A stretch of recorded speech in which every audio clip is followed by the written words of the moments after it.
Bismillahirrahmanirrahim. Assalamualaikum warahmatullahi wabarakatuh. Alhamdulillahilladzi wa kafa, wassalatu wassalamu ala nabiyil mustafa wa ala alihi wa sahbihi wa man wafa, amma ba'd. Allahumma arinal haqqa haqqa warzuqna ittiba'ah wa arinal batila batila warzuqna tinabah. Rabbana anfa'na bima 'allamtana wa bi'allimna alladzi yanfa'una. Rabbi faqihna wa faqih ahlana wa qarabati lana fi dinina, Allahumma amin. Alhamdulillahirabbil alamin. Kita bersyukur kepada Allah Subhanahu wa taala atas segala limpahan rahmatnya, taufiknya dan hidayahnya kepada kita semuanya. Mudah-mudahan kita selalu istiqomah berada di jalan Allah Subhanahu wa taala sampai akhir hayat kita semuanya. Amin, Allahumma amin.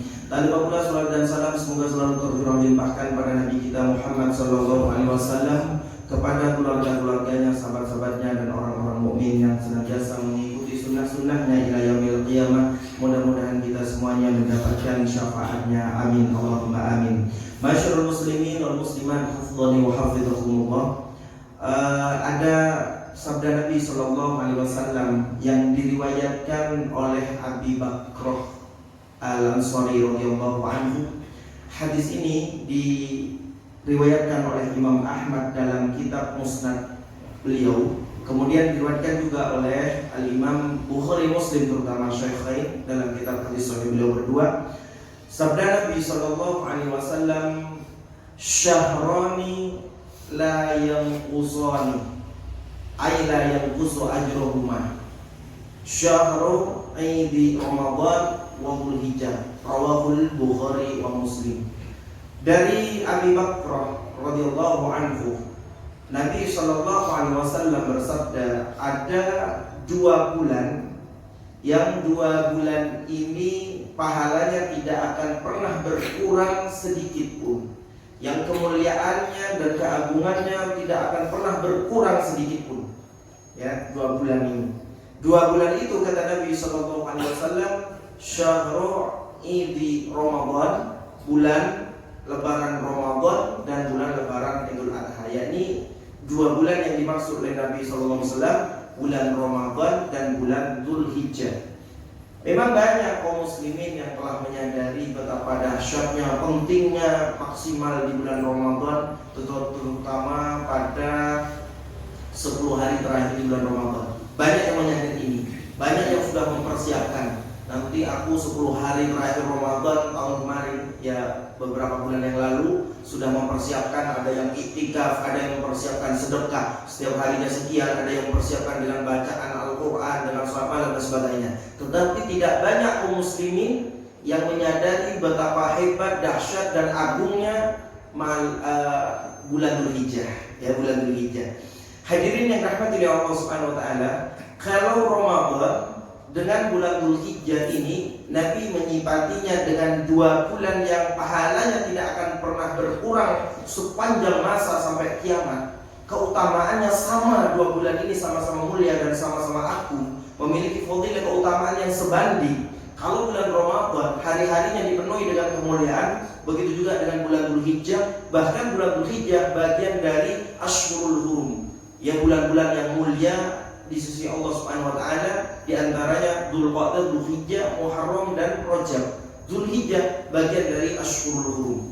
Maka 1 bulan penuh Dzulhijjah sebanding dengan 1 bulan Ramadan. Keduanya tidak saling mengalahkan, sama-sama imbang, sama-sama memiliki kemuliaan. Kalau bulan Ramadan puncak ya dari perjuangan seorang hamba untuk meraih ridha Allah berada di 10 hari terakhir. Kalau bulan Dzulhijjah berada di 10 awal bulan Dzulhijjah. Ini bedanya. Kalau di 10 hari terakhir ada malam Lailatul Qadar, malam itu bahkan lebih baik ketimbang 1000 bulan. Kalau di 10 awal Dzulhijjah ada tanggal 9 Arafah. Ya, tanggal 9 Arafah itu puncak keutamaan bulan Dzulhijjah. Setingkat Syekh Muhammad bin Shalih Al-Utsaimin rahimahullah yang wafat tahun 2000 kemarin. Beliau seorang ahli di bidang fikih. Beliau pernah ditanya tentang mana yang lebih utama antara malam Lailatul Qadar dan hari ke-9 bulan Dzulhijjah, tanggal 9 Dzulhijjah, ya hari Arafah, di mana jemaah haji pada saat tersebut sedang wukuf di Arafah, di mana kaum muslimin yang tidak sedang menjalankan ibadah haji sedang menjalankan puasa Arafah bagi yang menjalankan, ya sehari sebelum lebaran Idul Adha. Nah, maka lalu kemudian Syekh Utsaimin menjawab antara keduanya malam Lailatul Qadar dengan hari ke-9 Dzulhijjah itu imbang. Adapun malamnya lebih utama malam Lailatul Qadar, tetapi siangnya lebih utama 9 Dzulhijjah. Tidak ada satu malam dalam satu tahun yang melebihi fadilah keutamaan malam Lailatul Qadar. Tidak ada satu siang hari yang lebih utama melebihi dalam satu tahun. Maksudnya dalam satu tahun tidak ada satu hari yang paling utama di sisi Allah melebihi tanggal 9 Dzulhijjah. Itu puncaknya. Maka keduanya imbang. Kalau malam memang lebih utama Ramadan, tapi kalau siang jauh lebih utama 9 Dzulhijjah. Hadirin yang rahmati Allah Subhanahu wa taala, bahkan Allah Subhanahu wa taala dalam Quran surah Al-Fajr ayat pertama dan kedua, A'udzubillahi minasyaitonir rajim, bismillahirrahmanirrahim. Allah berfirman, "Wal fajri wa layalin 'ashr." Dan demi waktu fajar, wa layalin 'ashr, dan demi malam yang 10. Ya, Imam Ibnu Rajab Al-Hambali di dalam kitab beliau Lataiful Ma'arif, beliau menukil jumhurul mufassirin, ya, mayoritas para ulama tafsir menafsirkan yang dimaksud malam yang 10 di dalam Quran surah Al-Fajr yang Allah dengannya bersumpah, itu yang dimaksud adalah 10 awal bulan Dzulhijjah. 10 awal Dzulhijjah sampai Allah bersumpah dengan 10 awal Dzulhijjah. Ini menunjukkan betapa hebat, dahsyat dan agungnya 10 awal bulan Dzulhijjah. Maka hadirin yang rahmati Allah Subhanahu wa taala, jangan sia-siakan kesempatan 1 Dzulhijjah ya sampai 10 Dzulhijjah. Ini tidak kalah dengan tanggal 21 Ramadan sampai akhir Ramadan. Ya, ini imbang secara pahala.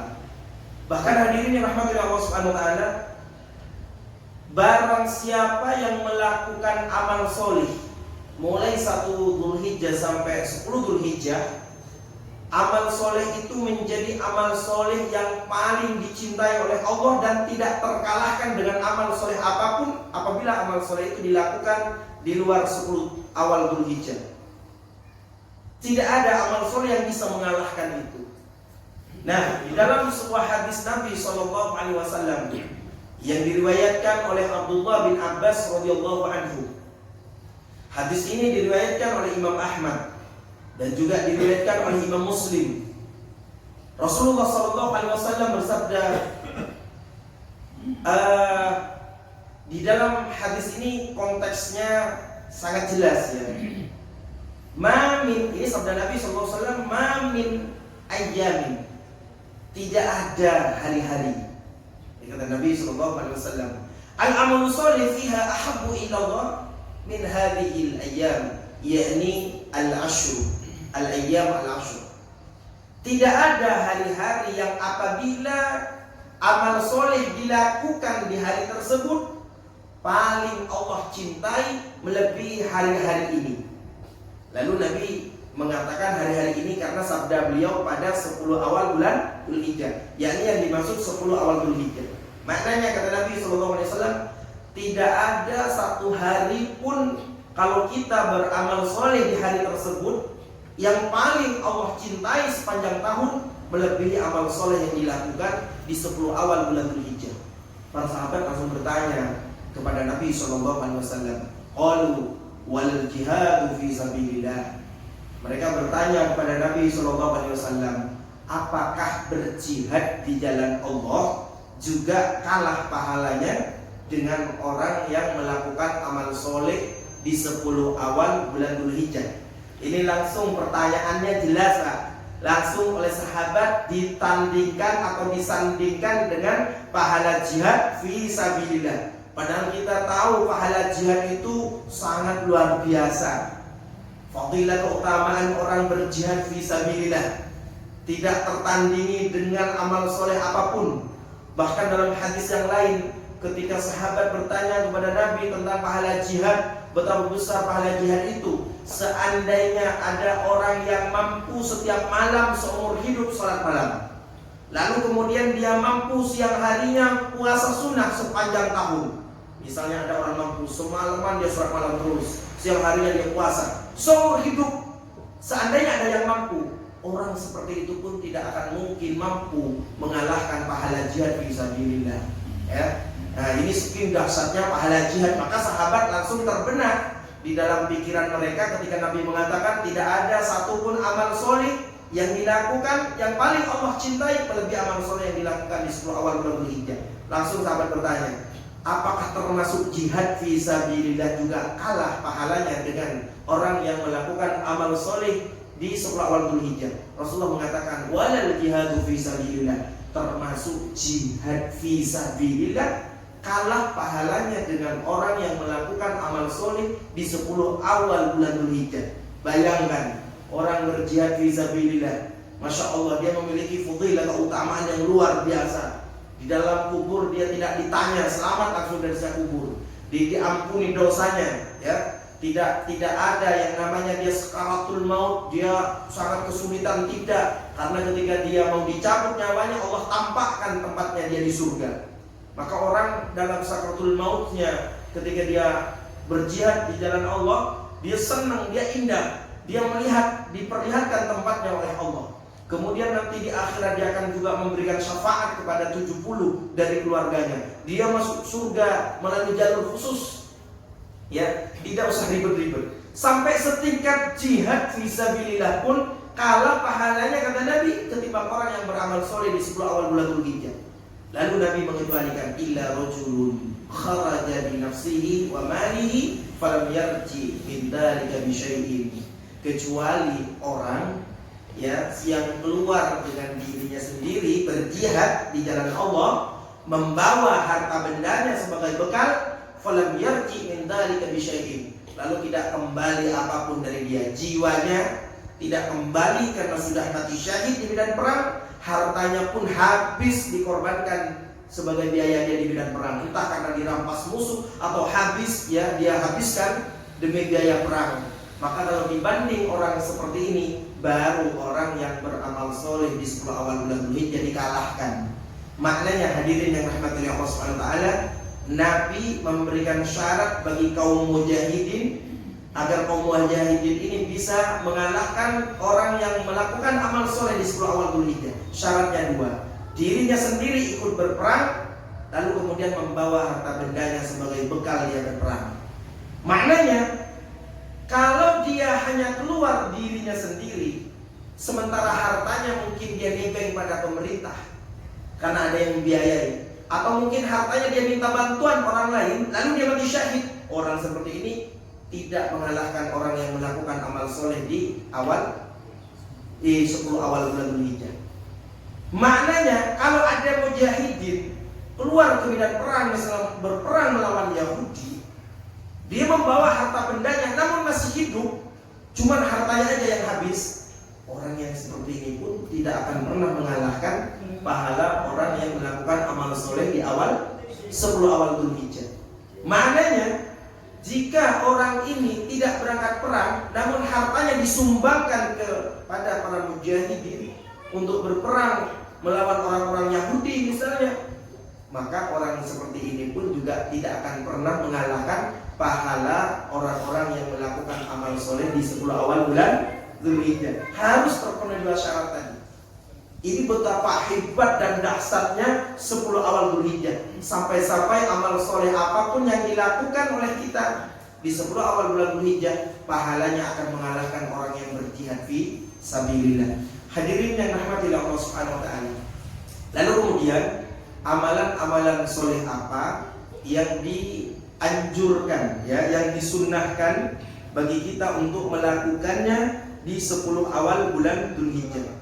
Nah, yang pertama ada sebuah hadis yang diriwayatkan oleh Imam An-Nasa'i, Imam Abi Daud dan Imam Ahmad dalam kitab Musnadnya dari istri Nabi Hafsah radhiyallahu anha.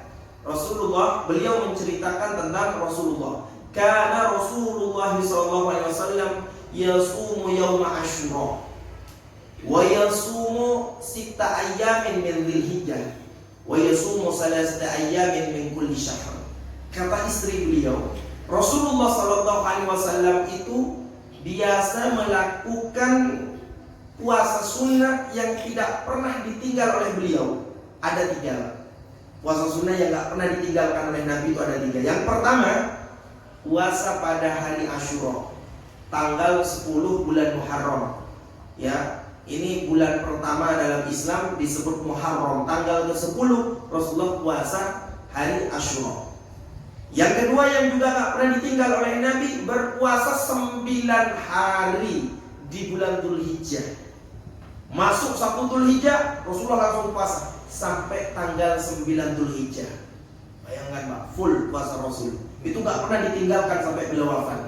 Dan yang ketiga, berpuasa 3 hari dalam 1 bulan atau yang dikenal dengan Ayyamul Bid. Nah ini gak pernah ditinggal. Maka salah satu amalan sunnah yang akan mengalahkan pahala jihad fi sabilillah, memperbanyak puasa sunnah di 10 awal bulan Dzulhijjah, mulai tanggal 1 sampai tanggal 9. Kalau panjenengan mampu 9 hari berturut-turut, Masya Allah, itu luar biasa, ya, luar biasa hebat. Tapi jika misalnya Ustadz saya tidak mampu 9 hari, saya hanya mampu 4 hari, 5 hari, khair, Masya Allah, luar biasa.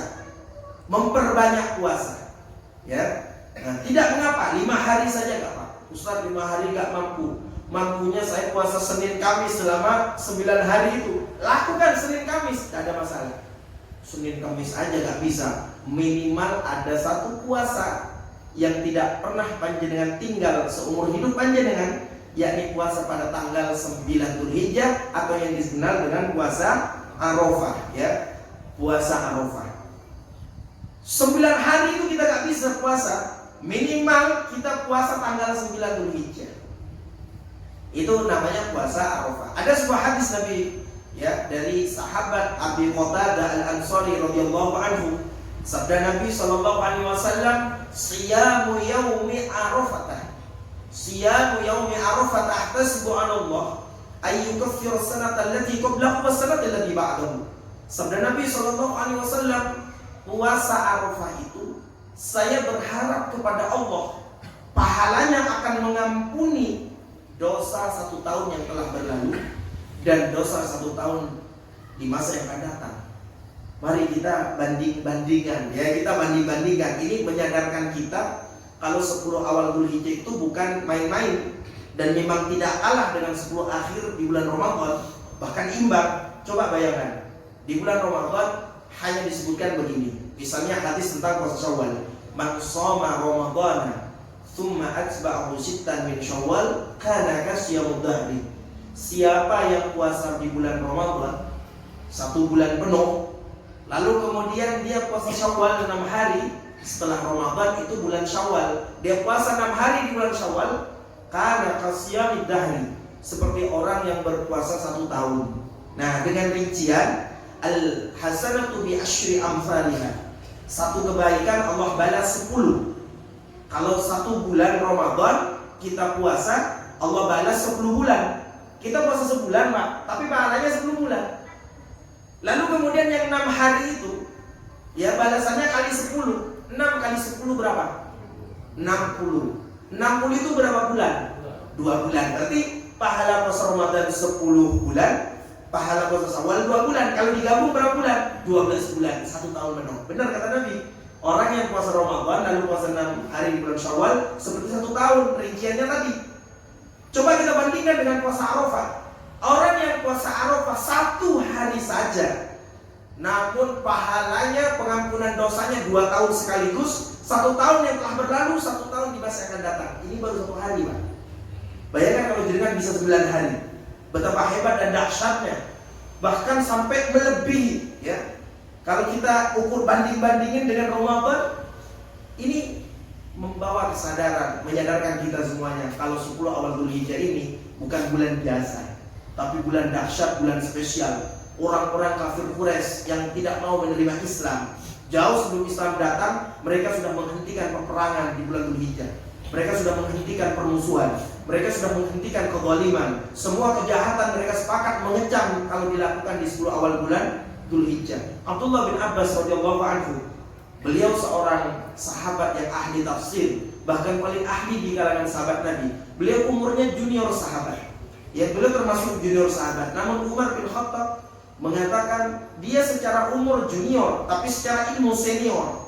Belum tentu senior sahabat lebih paham Quran ketimbang sahabat Abdullah bin Abbas radhiyallahu anhu. Apa kata Abdullah bin Abbas? Kalau orang melakukan amal soleh di bulan-bulan tertentu, dia mendapatkan fadilah keutamaan berkali-kali lipat ketimbang bulan-bulan yang lain, termasuk di 10 awal bulan Dzulhijjah. Kalau kita melakukan amal soleh, bahkan amal soleh kita mengalahkan pahala orang yang berjihad di jalan Allah. Begitu juga sebaliknya. Kalau kita berani melakukan maksiat kepada Allah, maka dosanya pun juga berlipat-lipat ganda. Tempat dan waktu itu sangat mempengaruhi, Pak. Contoh, orang berzina dosa atau boleh? Dosa ya. Ya, berzinanya mungkin di hotel atau di mana. Kalau berzina di masjid, berzina di masjid, maksudnya masjid buat tempat sholat, ini masjid buat tempat berzina, berkali-kali lipat Pak dosanya ini. Orang berjudi dosa apa tidak? Kalau berjudi di depan Ka'bah, tambah dosa. Ini tempat sangat mulia untuk ibadah kok kalau buat judi online, ya. Wah, tempat itu sangat mempengaruhi. Nah, oleh karena itu hadirin yang rahmati Allah Subhanahu wa taala, barangkali mungkin dari kita perlu ya memahami dan menyadari kalau kita bermaksiat di 10 awal bulan Dzulhijjah ini akan beda nilainya dengan bermaksiat di luar bulan 10 awal Dzulhijjah. Sebanding dengan kalau kita melakukan amal soleh di 10 awal bulan Dzulhijjah, maka amal soleh kita seperti tadi puasa tadi itu akan mengalahkan pahala orang berjihad fisabilillah. Wong kita suruh jihad gak mampu ya, gak mampu secara fisik, gak mampu secara harta, gak mampu secara mental, ya kan? Serba gak mampu. Ada satu amalan yang tidak akan kalah dengan orang yang berjihad fisabilillah. Perbanyak puasa sunnah di 10 awal bulan Dzulhijjah. Itu yang pertama. Yang kedua, memperbanyak takbir. Ya, memperbanyak takbir. Kata Abdullah bin Umar radhiyallahu anhu, karena 10 awal ini merupakan 10 awal bulan Dzulhijjah, maksudnya hari-harinya sangat mulia di sisi Allah. Fa'akthiru min tahlil wa tahmid wa takbir. Maka perbanyak tahlil la ilaha illallah, tahmid alhamdulillah, wa takbir dan takbir. Yang dimaksud takbir bukan hanya sebatas Allahu Akbar, tetapi takbir lebaran. Ya. Maka amalan yang kedua, yang fadilahnya, yang pahalanya juga tidak akan kalah dengan orang yang berjihad fisabilillah. Kita dianjurkan di dalam Islam ketika memasuki 10 awal bulan Dzulhijjah memperbanyak takbir seperti takbir lebaran. Coba kita takbir, Pak. Takbir lebaran. Coba kita bareng-bareng aja. Allahu Akbar, Allahu Akbar, Allahu Akbar. La ilaha illallah, Allahu Akbar, Allahu Akbar, walillahil hamd. Alhamdulillah, Pak. Hadirin yang rahmati Allah Subhanahu wa taala, takbir ini ada dua, ada takbir mutlak, ada takbir muqayyad. Takbir mutlak adalah takbir yang tidak terikat dengan waktu tertentu, dengan tempat tertentu, selama dalam kurun waktu yang diperbolehkan. Jadi takbir ini kapan mulainya? Mulainya ketika masuk waktu subuh tanggal 1 bulan Dzulhijjah sampai batasnya sebelum maghrib hari ke-13 bulan Dzulhijjah atau tanggal 13 Dzulhijjah. Bahasa lainnya hari tasyrik terakhir sampai sebelum adzan maghrib. Silahkan panjenengan takbir. Di rumah sedang duduk takbir, sedang tiduran takbir, sedang di perjalanan sambil nyetir takbir, di tempat kerja memperbanyak takbir, di pasar sambil jualan memperbanyak takbir. Nah, karena takbir mutlak ini, takbir lebaran seperti tadi tidak terikat waktunya dan tempatnya dimanapun kita berada, selain di WC lupa ya, selain di WC, silahkan jenengan memperbanyak takbir. Dimanapun panjenengan berada, perbanyak takbir. Itu namanya takbir mutlak. Kalau dulu sebagian sahabat Nabi seperti Abdullah bin Umar, Abu Hurairah dan yang lainnya, ketika memasuki 1 Dzulhijjah, maka beliau ini, para sahabat Nabi ini mendatangi pasar-pasar lalu takbir di pasar. Para penjual, pembeli ikut bertakbir dengan takbirnya sahabat-sahabat Nabi radhiyallahu anhum. Nah, hadirin yang rahmati Allah Subhanahu wa taala, maka pahala memperbanyak takbir ini juga akan mengalahkan pahala jihad fi sabilillah. Yang pertama tadi takbir mutlak. Ada juga takbir muqayyad. Apa takbir muqayyad? Takbir yang terikat dengan waktu pelaksanaannya, bahkan tempat pelaksanaannya. Ada ketetapannya kapan takbir ini disunahkan. Hadirin yang rahmatillah Allah Subhanahu wa taala, takbir muqayyad atau takbir yang terikat dengan waktu tertentu itu disunahkan mulai tanggal 9 bulan Dzulhijjah, hari Arafah, sampai habis sholat asar tanggal 13 bulan Dzulhijjah, hari terakhir hari tasyrik. Mulainya kapan? Setelah melaksanakan sholat 5 waktu. Jadi gak takbir jam 7. Tapi kalau jam 7 itu maksudnya takbir mutlak. Tetapi takbir muqayyad ini setelah melaksanakan sholat 5 waktu. Misalnya besok tanggal 9 Dzulhijjah misalnya. Berarti besok habis sholat subuh, imam sebagai imam dia takbir lebaran, biar mengingatkan makmum juga takbir lebaran. Silakan dipimpin imam takbirnya, boleh. Imam dulu takbir, diikuti oleh makmum. Atau bareng-bareng, boleh. Atau bergantian, boleh. Atau sendiri-sendiri, boleh. Ya, tapi waktunya kapan tadi? Setelah sholat 5 waktu.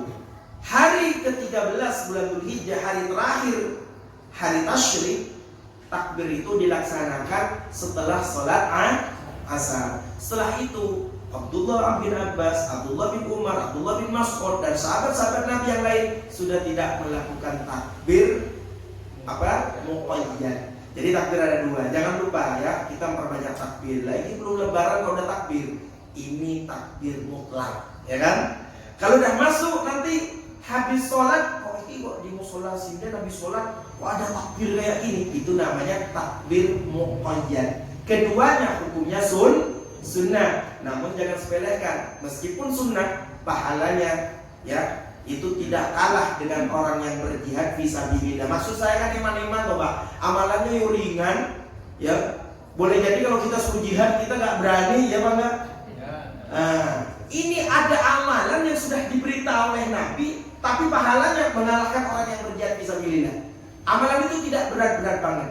Ini dapat keistimewaan di 10 awal bulan Dzulhijjah.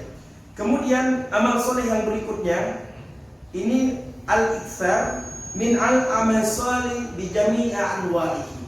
Memperbanyak amal soleh dengan berbagai macam jenisnya. Semua amal soleh yang disunnahkan di luar Dzulhijjah disunnahkan di Dzulhijjah.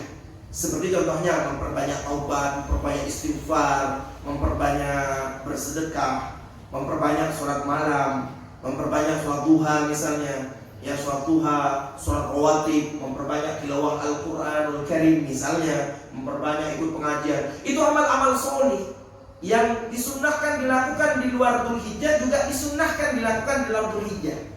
Tapi bedanya amal soleh tadi memang seakan-akan kalau kita lihat sama dengan amal soleh di luar Dzulhijjah, namun sekali lagi pahalanya amal soleh tersebut jauh sangat berbeda apabila kita melakukan di 10 awal bulan Dzulhijjah.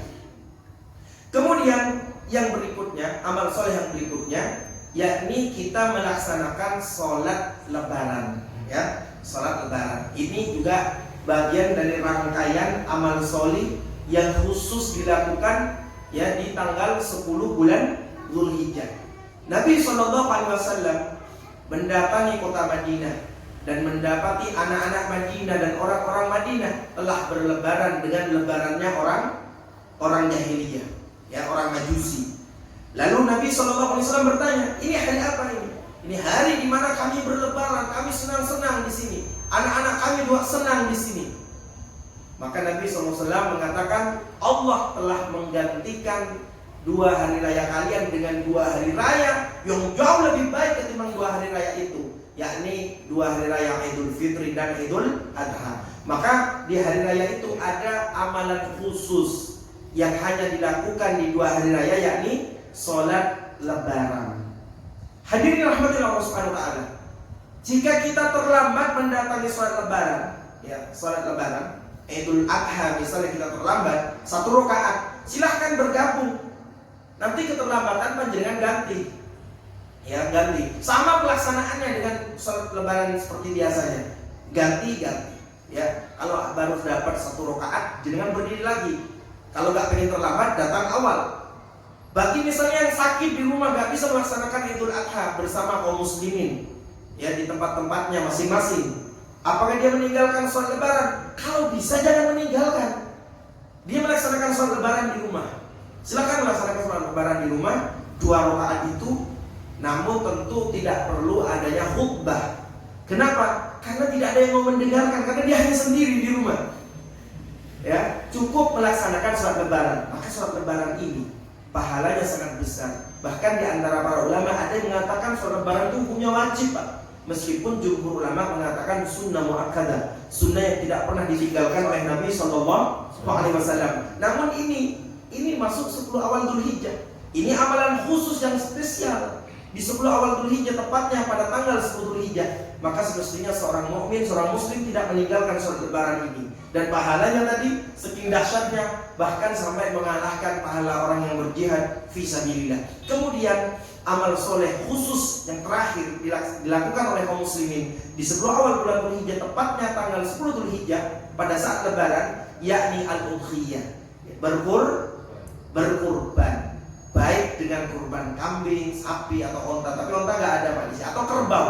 Kerbau ini dalam soal fikih al-Lughawiyah, para ulama termasuk ulama Syafi'iyah menyamakan kerbau dengan sapi. Jadi sah-sah saja. Kurban kerbau dengan sapi sama hukumnya, sama-sama mencukupi 7 orang. Ya, namun rusa dengan kambing itu beda. Ya, kambing cuma dikenal dengan 2 kambing. Ada kambing Jawa, ya, yang umurnya minimal harus 1 tahun. Ada kambing domba yang umurnya bisa minimal umur 6 bulan. Kalau sapi umur 2 tahun. Kalau onta umur 5 tahun. Allah Subhanahu wa taala berfirman, "Fasholli li rabbika wanhar." Fasholli, maka salatlah kamu li rabbika, karena Tuhanmu, wanhar, dan sembelih kurban, sembelihlah hewan. Kata wanhar ini, kata Syekh Abdullah Ali Besar dalam kitab beliau Tawdihul Ahkam, beliau menukil para ulama tafsir seperti Ikrimah, Qatadah, Mujahid, dan yang lainnya. Yang dimaksud menyembelih hewan di sini tidak lain dan tidak bukan menyembelih hewan kurban. Para ulama telah berbeda pendapat tentang kurban ini. Ada sekelompok ulama yang menghukumi kurban itu hukumnya wajib bagi orang yang mampu. Ada ulama lain yang mengatakan sunnah muakkadah. Di antara yang berpandangan wajib ini, baik yang mengatakan wajib maupun yang mengatakan tidak wajib, sudah muakkadah, semua orangnya kredibel di bidang ilmu. Semuanya mujtahid mutlak. Dia sudah bisa berdiri sendiri memegang fatwa agama Islam, mengeluarkan dalil-dalil sumbernya dari Quran, Sunnah, atau pemahaman para sahabat. Nah, di antara orang yang mewajibkan itu ada guru besar Imam Malik, yakni Imam Rabi'ah bin Farrukh. Beliau berpandangan kurban itu hukumnya wajib. Ada guru besar ulama Syam, yakni Al-Imam Al-Auza'i, beliau juga berpandangan kurban itu wajib. Kemudian para ulama pengikut Malikiyah juga berpandangan wajib, pengikutnya bukan Imam Maliknya. Ada kemudian yang berpandangan wajib, ya, berpandangan wajib seperti Syekh Utsaimin rahimahullah, dan beberapa ulama yang lainnya banyak yang memandang kurban itu hukumnya wajib bagi yang mampu. Namun hadirin yang rahmatillah Allah Subhanahu wa taala, Al-Imam Asy-Syafi'i rahimahullah, Imam Malik, dan Imam Ahmad itu berpandangan kurban itu hukumnya sunnah muakkadah, ya. Jadi yang menghukumi kurban itu hanya berputar antara 2 hal. Kalau enggak sunnah muakkadah ya wajib. Antara itu, maka selayaknya bagi kita yang mampu berkurban, laksanakanlah kurban, karena ada hadis dan Nabi SAW, "Man kana lahu sa'atun wa lam yudhi fala yuqrimanna masjidana hadza." barang siapa yang memiliki kemampuan berkurban namun dia sengaja tidak berkurban, maka jangan pernah mendekati tempat sholat kami. Musallana hadza, tempat sholat kami. Nabi melarang kita mendekati tempat sholat Nabi. Manusia orang-orang mukmin yang hidup pada zaman Nabi mampu berkurban tapi tidak berkurban, Nabi memberikan peringatan keras agar jangan pernah mendekati tempat sholat Rasulullah SAW, yakni masjid, ya, atau tempat sholat lebaran juga bisa, tempat sholat Nabi SAW. Nah, ini salah satu hujah yang dikemukakan oleh ulama yang mengatakan kurban itu hukumnya wajib bagi yang mampu. Kata mereka, kalau kurban itu hukumnya sunnah, mengapa juga Nabi sampai memberikan larangan keras orang mendekat ke tempat sholat? Tentu tempat sholat untuk ibadah, kalau bukan sesuatu yang kalau ditinggalkan akan menjadi berdosa. Hadirin yang rahmati Allah Subhanahu wa taala, sehingga kita keluar dari perbedaan para ulama, yang satu mengatakan wajib, yang satu mengatakan sunnah muakkadah. Jika kita mampu, maka usahakanlah semaksimal mungkin kita tetap melaksanakan ibadah kurban. Nah, sebelum saya tutup kajian ini, nanti buka soal tanya jawab, saya ingin mengingatkan diri saya dan teman-teman sekalian rahmatillah Allah Subhanahu wa taala dengan beberapa kesalahan yang biasa dilakukan oleh kaum muslimin karena mungkin ketidakpahaman atau menganggap remeh, yakni sebenarnya ada banyak kesalahan, tapi saya satu saja yang saya sebutkan ketika dalam proses pembelian sapi kurban. Dalam proses pembelian sapi kurban, kalau biasanya kaum muslimin ini ketika membeli sapi kurban itu biasanya pakai sistem DP dulu, betul apa enggak? Di DP dulu, misalnya harganya 20 juta, kita bayar 5 juta dulu, ya kan? Nanti 15 jutanya H-1 atau pas lebaran pas dikirim sapinya. Biasanya begitu ya. Hadirin rahmatillah Allah Subhanahu wa taala, di dalam Islam itu kalau kita melihat dalam fikih muamalah, khususnya yang berkaitan dengan jual beli, kalau dilihat dari pembayaran uang yang kita bayarkan, ini jual beli itu dibagi menjadi 4, ya, dibagi menjadi 4. Yang pertama, karena tidak cukup tentu kalau kita bicara fikih muamalah, saya singkat saja biar panjenengan cepat paham. Kalau uang pembayaran ada, barang ada, yang punya barang menyerahkan barangnya, yang punya uang menyerahkan uangnya. Ini jelas jual beli biasa. Jual beli biasa hukumnya halal, wa ahallallahu al-bai'a wa harrama riba. Jelas ya. Kayak jenengan bawa uang ke toko mau beli roti, rotinya diserahkan ke jenengan nyerahkan uang. Selesai, jual beli biasa.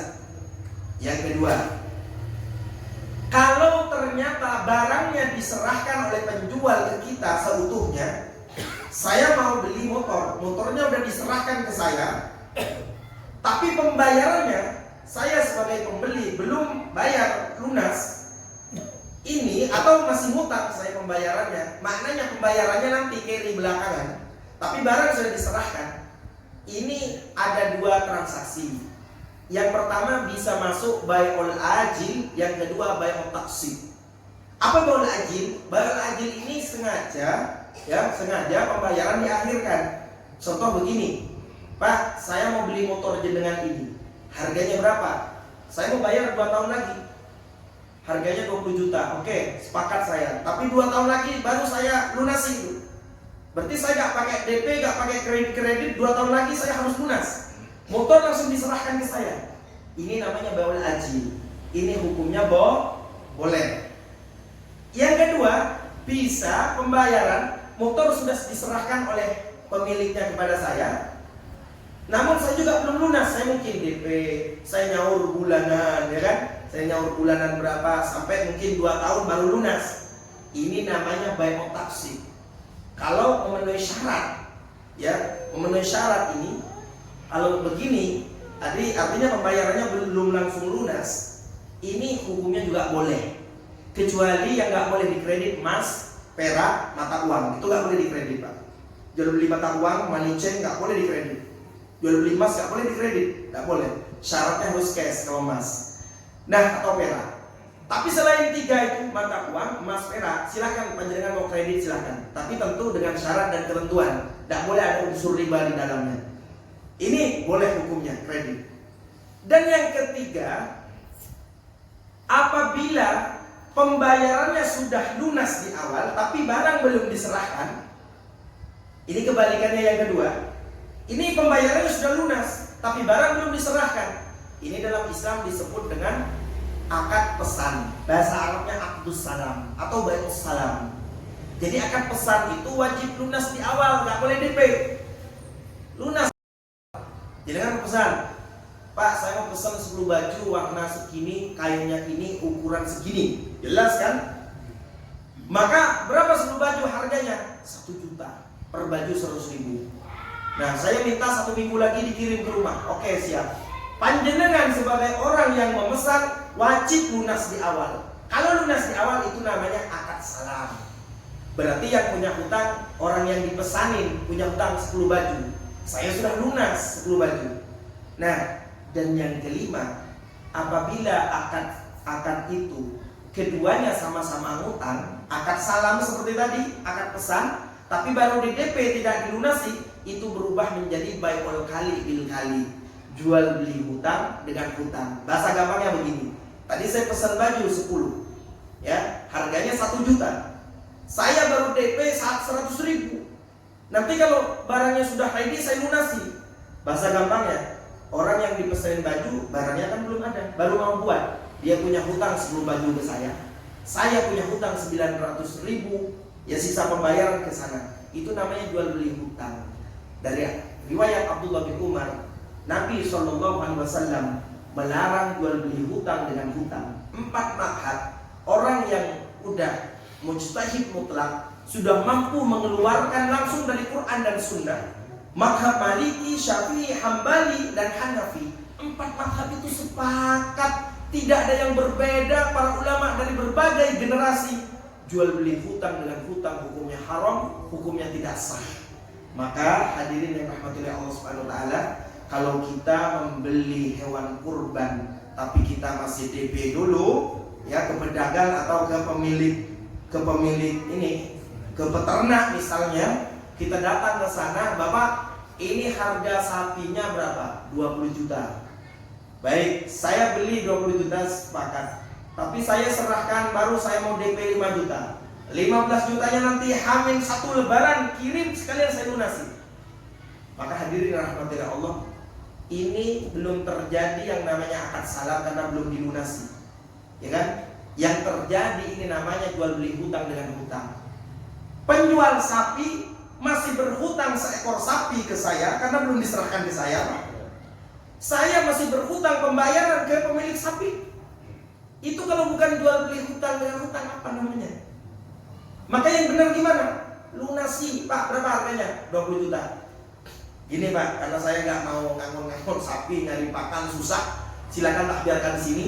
Saya lunasi 20 juta, kirim ke rumah saya H-1 atau ke masjid Musola Sinden H-1, kirim. Nih barangnya lunas. Berarti yang punya hutang siapa Pak?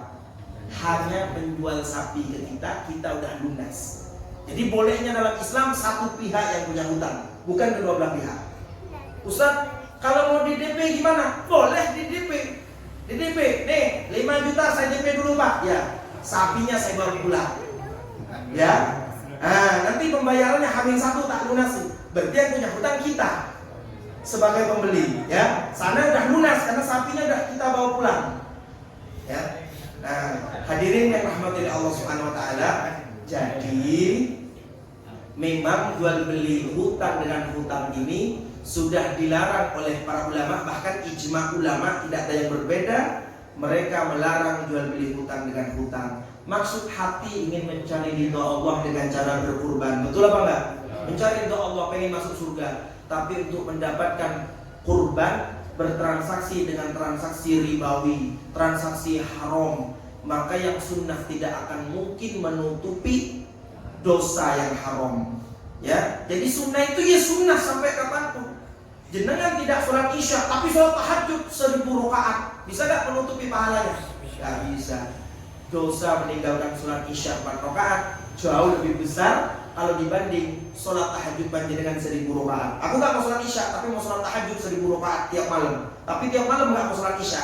Wah, ini gak bisa dalam sholat Islam. Yang wajib itu yang paling utama. Jadi itu yang menjadi catatan. Ustaz, adakah solusi? Ada tentu. Islam menawarkan solusi. Jenengan datang ke pedagang, atau ke peternak, Pak, saya mau beli sapinya ini, tapi mohon maaf, saya kan belum punya uang lunas. Bisa saya lunasi nanti? Rencana saya mau beli sapi ini, tapi kalau nanti uang saya sudah terkumpul lunas, saya akan datangi, saya akan melakukan transaksi jual beli. Kalau pedagangnya mau, oke, gak apa-apa. Ya sudah, selesai. Namanya jual beli biasa. Barang ada, uang ada. Yang pertama. Yang kedua, bolehkah pakai akad wadiah? Boleh. Wadiah itu apa? Titipan. Misalnya jenengan Pak siapa namanya? Pak Rinto. Pak Rinto penjual ternak sapi misalnya. Saya datang ke Pak Rinto, ini kan kalau saya DP dan sapi saya biarkan di tempat jenengan, ini jual beli hutang dengan hutang, hukumnya haram. Tidak sah jual beli kita. Maka saya yang beli sapi yang bukan milik saya, jenengan menikmati duit yang bukan duit jenengan. Maka kita sama-sama dosa, gak boleh. Gini Pak Rito, saya ini baru punya uang 5 juta. Ini belum terjadi akad jual beli apapun. Cuman saya memang H-1 mau beli sapi jenengan ini, ya kan? Cuman uangnya belum ada. Nah, sebagai bentuk saya betul-betul serius mau beli sapi panjenengan, saya mau titipkan uang 5 juta. Ini akadnya titip saja wadiah, bukan buat transaksi sapi. Bukan transaksi sapi. Jenengan nggak boleh pakai uang saya, cuma uang saya ini kan cuma titipan. Kalau jenengan pakai bisa jadi hutang nanti. Dititip aja 5 juta. Ini bukti kalau saya serius mau betul-betul mau beli, gitu ya. Hanya dititip. Titiplah jenengan amplop pay. Ya jelaskan kalau wadiah itu jenengan udah simpen di tempatnya hilang, jenengan nggak ganti. Kecuali jenengan disimpan di gerbang, masa uang 5 juta ditaruh di gerbang hilang, jenengan ganti. Kalau udah jaga orang yang dititipi, udah menjaga betulan masih hilang, nggak ganti. Secara hukum Islam nggak ganti, itu ya. Tapi kalau jenengan pakai wadiah ini berubah menjadi hutang nanti, ya kan? Jadi jenengan jangan diapa-apain 5 juta, diamplopin oleh jenengan lalu diserahkan ke dia. H-1 jenengan bawa 15 juta ke sana, Pak, saya mau minta uang titipan saya yang 5 juta, ya kan? Mana? Diambil. Pak, sekarang saya mau beli sapi panjenengan, ya kan? Nah, itu silahkan, itu jadinya jual beli biasa. Cuman konsekuensinya jenengan sebagai penjual boleh menjual sapi panjenengan kepada siapapun, kepada selain saya, karena memang belum terjadi yang namanya jual beli. Itu konsekuensinya gitu, ya. Kalau jenengan langsung lunasi dari awal, saya lunasi dari jenengan, Pak, ini saya beli sapinya lunas, kirim H-1. Meskipun jenengan ada penawaran 2 kali lipat ketimbang saya, haram bagi panjenengan menjual ke orang lain, karena sapi itu sudah milik saya, ya. Saya sudah lunas ke panjenengan. Jelas sih Pak ini? Baik, itu aja catatan dari saya. Wallahu a'lam bishawab. Barangkali ada pertanyaan sebelum saya tutup. Assalamualaikum warahmatullahi wabarakatuh. Waalaikumsalam warahmatullahi wabarakatuh. Apabila di lingkungan kami itu ada santri itu yang bertanya, di mana Pak hukumnya korban apabila uang korban itu dari mana tahu hasilnya ada hasil barang yang haram Pak? Gimana? Ada judi atau apa juga? Ya. Banyak tahu lima itu tahu banyak judi itu Ya. Pak, itu ikut korban. Gimana solusinya dari? Baik. Bagaimana hukumnya ada orang ikut kurban tapi pekerjaannya ini misalnya jadi bandar judi dari yang haram. Ini ditafsir menjadi 2. Yang pertama, kalau orang ini ada kerjaan yang lain yang halal selain bandar judi, maka hewan kurban ini akan menjadi syubhat bagi kaum muslimin. Syubhat itu sesuatu yang tidak jelas halal haramnya. Apakah yang diberikan ini uangnya hasil uang halal dari bisnis halalnya, ataukah yang haram, atau campur? Syubhat. Orang yang warok, yang betul-betul waspada dengan yang haram, pasti menolak yang syubhat, ya. Tapi kalau yang kedua, ini memang murni, gak ada bisnis yang halal, memang bandar judi misalnya, memang jualannya minuman keras, tidak ada yang halal, hanya yang haram, maka hewan kurban ini juga akan menjadi haram bagi dia. Maka kita pun juga tidak boleh menerimanya berdasarkan sebuah hadis Nabi, innallaha thayyibun la yaqbalu illa thayyiban. Ya, Allah itu maha baik dan tidak akan menerima amal soleh kecuali dari yang baik. Jadi kita ngerampok buat sedekah, gak diterima sedekahnya. Sedekah kok hasil ngerampok itu gak boleh. ini kurban kok hasil judi, nggak boleh. Namun bagi panitia tidak disunnahkan, tidak disyariatkan bertanya kepada setiap orang yang mau kurban. Tidak ada syariatnya. Siapa saya mau kurban nih uangnya? Loh, tanya dulu, ini uangnya dari mana gitu ya? Gak ada syariat. Tapi kalau memang dia sudah terkenal bandar judi, tidak ada bisnis lain, ya sudah harus ditolak. Ya, kalau orangnya baik-baik saja, ya kerja biasa, nggak perlu dengan tanya hasil mencuri atau merampok atau hasil halal. Tidak ada perintah dalam Islam bertanya begitu, udah semuanya diterima aja. Ya, maka untuk bandar judi tadi ditafsir menjadi dua. Kalau ternyata ada bisnis yang halal selain judi itu, status hewan kurbannya masih syubhat. Syubhat itu tidak jelas halal haramnya. Bagi orang yang warok, syubhat itu ditolak. Sudah gak mau dia, khawatir, ya hati-hati. Jangan-jangan ini dari hasil judinya. Tapi kalau dia tidak ada bisnis yang halal sama sekali, tapi untuk yang pertama masih boleh kita menerima hewan kurbannya, karena masih statusnya masih syubhat. Tapi kalau yang kedua, memang murni dia kerjanya haram 100%. Gak ada bisnis yang halal, maka di saat itulah dia juga haram berkurban dengan uang haram itu, dan kita pun sebagai penerima juga tidak boleh menerima itu, karena nanti itu berasal dari uang haram, dagingnya jadi haram, ya dimakan anak istri kita menjadi daging haram, tumbuh dari yang haram, itu akan menjadi malapetaka bagi kita.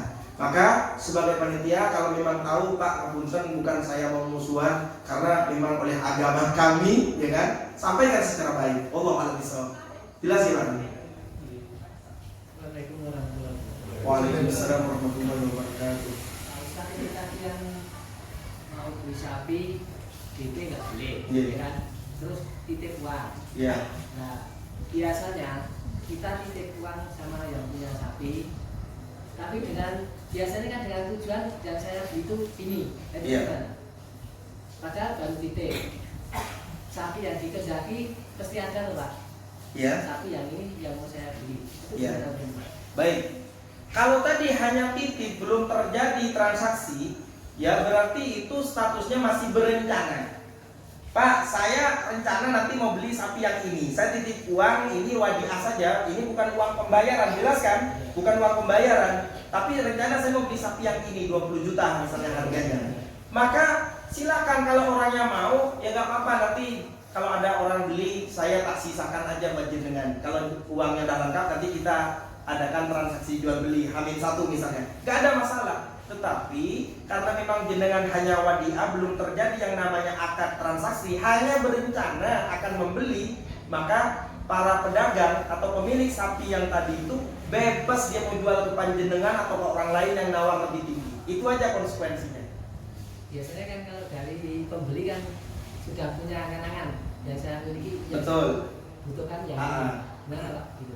Iya, jadi boleh dia mengatakan begitu, boleh. Tetapi bagi penjual tidak ada kewajiban menahan hewan kurban ini untuk panjenengan. Boleh bagi dia diserahkan kepada orang lain yang nawar mungkin lebih tinggi, karena memang belum terjadi akad jual beli. Gitu. Berarti kalau seandainya tuh pembeli kecewa, uang aja kembalikan gitu ya. Betul sekali. Memang begitu. Karena jenengan bukan pembeli, hanya nitip uang. Ketika selesai waktunya uang mau diminta, silahkan. Itu namanya wadiah, namanya bahasa gampangnya wadiah. Jelas ya Pak? Baik, yang terakhir Pak, monggo Pak. Sekarang misalnya Jual beli online. online, ya. Kalau biasanya ada transaksi COD, Mas. COD. Kalau di tempat, Iya. gimana itu? Baik, jual beli online, ya. Jual beli online. Jual beli online ini sebenarnya secara prakteknya mendekati aqdus salam. Dia melihat barang dengan spesifikasi yang sangat lengkap, ya kan? Dijelaskan ini HP merek ini, warna ini, RAM-nya sekian, dijelaskan semuanya. Nah, kalau baju ukuran segini, warna segini, kain begini, bentuknya seperti ini, dijelaskan secara detail. Mendekati aqdus salam. Tapi seandainya dia lunas di awal, selesai masalah, itu namanya aqdus salam. Tapi karena dia mau bayar ketika barang nyampe, itu tidak lain dan tidak bukan hanya jual beli biasa, ya. Jadi barang nyampe ke kita, ya, terus kita bayar uangnya, itu jual beli biasa. Bisa dipahami? Bukan aqdus salam, tetapi jual beli biasa. Barang ada, saya baru transfer, gitu ya. Nah, jadi itu namanya jual beli biasa. Bukan utang, Bukan. Akdus salam itu wajib lunas. Karena baru akan terjadi yang namanya transaksi ketika kita sudah bayar. Barang ada, uang ada. Jadi transaksi online itu secara sepintas seakan-akan jual beli akdus salam, jual pesan, begitu ya. Kita pesan dulu, seakan-akan begitu. Tapi fakta realitanya baru akan terjadi yang namanya jual beli ketika barang ada, uang ada. Berarti ketika barang ada, uang ada, itu namanya jual beli biasa. Oh, tidak cocok ini, tidak seperti yang waktu di telepon atau saya baca ini. Saya minta warna putih, baju kok datang warna merah. Silakan pembeli membatalkan, tidak ada masalah. Gitu, Pak. Jadi kembali pada tema kita tadi, kalau jual beli itu berdasarkan barang ada, pembayaran ada, itu jual beli biasa. Kalau barang sudah ada duluan, namun pembayaran belum ada, kalau nggak buy on ajil, buy on taksid, jual beli utang atau jual beli kredit. Kalau barangnya dulu yang diserahkan, kalau pembayaran dulu yang lunas di awal, barangnya nanti belakangan, itu namanya buy on salam, ya. Kalau jual beli pakai DP dan barang belum diterima, itu jual beli hutang dengan hutang. Yang tidak boleh yang terakhir itu jual beli hutang dengan hutang. Tapi kalau jual beli COD itu ketika barang ada aku baru bayar, barang belum ada aku gak bayar. Itu namanya jual beli biasa. Wallahu a'lam bishawab. Cukup ya? Baik, sekian yang dapat saya sampaikan. Mudah-mudahan bermanfaat. Wallahu a'lam bishawab. Subhanallah wa bihamdika, asyhadu an la ilaha illa anta, astaghfiruka wa atubu ilaik. Assalamualaikum warahmatullahi wabarakatuh.